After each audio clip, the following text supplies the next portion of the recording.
শেখ হাসিনাকে পালিয়ে যেতে দেওয়া হয়েছে কারণ তাকে হয়তো বা হত্যা করার একটা সম্ভাবনা ছিল। না, পালিয়ে দেওয়া হয়েছে আমি সেটা বলিনি। যেটা আমি কথাটা বলেছি আবার ভাই পরিষ্কার করে বলি, এই জন্য আপনাদের সাথে কথা বলতে আজকাল আমার খুব ভয় হয়। হ্যাঁ, আগে আমি খুব ফ্রিলি বলতে পারতাম। হ্যাঁ, কিন্তু এখন একটা কথা বললে এটা হেডলাইন উল্টা বানাবেন। যেটা আমি বলেছি যে উনি যদি থাকতেন, she would have been torn apart by the people. And that is fact, and I give you a statement that. যেইভাবে লোকজন ব্যারিকেড ভেঙে পুলিশ যখন সারেন্ডার করলো, the way they were coming to গণভবনে উনি আর যদি বারবার কিন্তু আর্মি চিফ বলেছে that you have to decide in 45 minutes, তো দ্য উইদিন 45 মিনিটস ওই গণভবনের দেয়াল ভেঙে যেত, and you have seen it. কাজেই আমি আমার অভিজ্ঞতা থেকে বলছি, she would have been torn into pieces, and that would not have been very good for the country. Sir, আমার একটা প্রশ্ন, যাদের রক্তের বিনিময়ে এই দেশটা আবার নতুনভাবে স্বাধীন হয়েছে, সম্প্রতি কিছু উপদেষ্টা নিয়োগ হয়েছে, সেই উপদেষ্টা নিয়োগ নিয়ে তারা আপত্তি জানিয়েছে, তাদের মতামত কি আপনারা সরকার থেকে গুরুত্ব দিবেন না? তাদের এটা আপনাকে জিজ্ঞেস করুন যারা অ্যাপয়েন্টমেন্ট দিয়েছে। অ্যাপয়েন্টমেন্টটা কোন প্রসেস হয় আপনাদের? ক্যাবিনেট মিটিং করে হয় না অন্য প্রসেসে হয়? না, সেটাও সেরকম এখনও হয় না। এখন অত যারা বসেন তারা চিন্তা ভাবনা করে করেন। আপনি যাদের কথা বলেছেন তারা কীভাবে অ্যাপয়েন্টেড হয়েছে I can't tell you.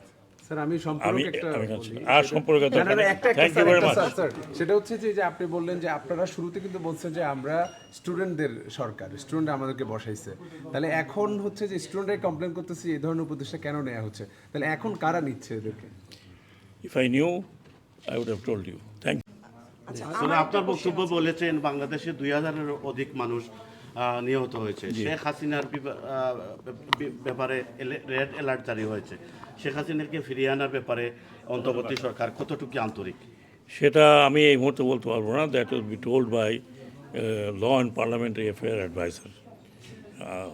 I can't tell you that because that's a judgmental statement. আচ্ছা, আমরা যে জানি যে আপনাকে 3বার চেঞ্জ করা হয়েছে, এই বিষয়ে আপনি একটু বলবেন কি যে আসলে আপনার কাজ করতে কি এখন প্রবলেম হচ্ছে যে এক একটা পজিশনে যে এতবার চেঞ্জ করা হলো? আমি বোধহয় ট্রাভেল শুটার না, আমার তেমন অসুবিধা হচ্ছে না, but I am gaining new experience.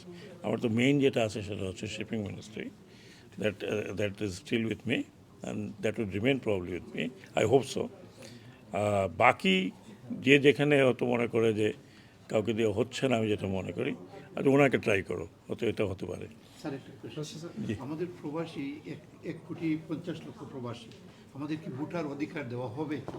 এ তো হচ্ছে, you are already becoming voter. হ্যাঁ, you are already becoming voter. এইখানে তো এই ব্রিটেনে তো আপনাদের কী দেওয়া হয়েছে, কার্ড দেওয়া হয়েছে, স্মার্ট কার্ড দেওয়া হয়েছে। সবাই পায় নাই, যেহেতু শর্টেজ আছে, আমাদের ম্যাটেরিয়াল শর্টেজ আছে, শুরু হয়েছে। আরেকটা বিষয় হচ্ছে যে আপনারা দায়িত্ব নেওয়ার পর থেকেই আমরা দেখতেছি যে সরকার অনেক স্লো, মানে সবাই কমপ্লেন করতেছে, যারা ইভেন সরকারের শুভাকাঙ্ক্ষী যারা তারাও। তো এখানে হচ্ছে যেমন আহত যারা, তাদের কিন্তু চিকিৎসার ক্ষেত্রে অনেক ডিলে হয়ে গেছে, এখন রাস্তায় আন্দোলন করতেছে। কালকে আমার মনে হয় যে আপনি কি বলবেন? কালকে আমার মনে হয় চিফ অ্যাডভাইজার বলেছেন যে কি কত করে টাকা দেওয়া হবে, যারা মারা গেছেন কত টাকা দেওয়া হবে। টাকা বিষয় না স্যার, এখানে হচ্ছে তাদের চিকিৎসা কেন ডিলে হচ্ছে এটা। আমাদের দেশের চিকিৎসা ব্যবস্থা তো আপনারা ভালো করে জানেন।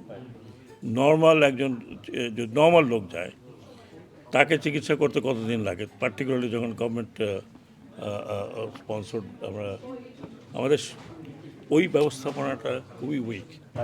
শেখ হাসিনাকে পালিয়ে যেতে দেওয়া হয়েছে কারণ তাকে হয়তো বা হত্যা করার একটা সম্ভাবনা ছিল। না, পালিয়ে দেওয়া হয়েছে আমি সেটা বলিনি। যেটা আমি কথাটা বলেছি আবার ভাই পরিষ্কার করে বলি, এই জন্য আপনাদের সাথে কথা বলতে আজকাল আমার খুব ভয় হয়। হ্যাঁ, আগে আমি খুব ফ্রিলি বলতে পারতাম।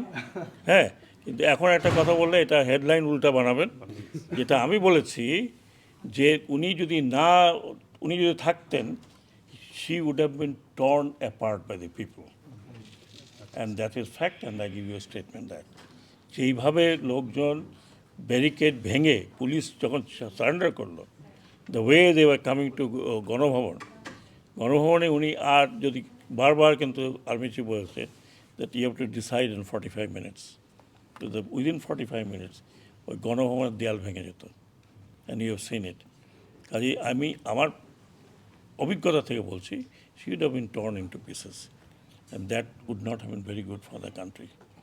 স্যার আমার একটা প্রশ্ন, যাদের রক্তের বিনিময়ে এই দেশটা আবার নতুনভাবে স্বাধীন হয়েছে, সম্প্রতি কিছু উপদেষ্টা নিয়োগ হয়েছে, সেই উপদেষ্টা নিয়োগ নিয়ে তারা আপত্তি জানিয়েছে, তাদের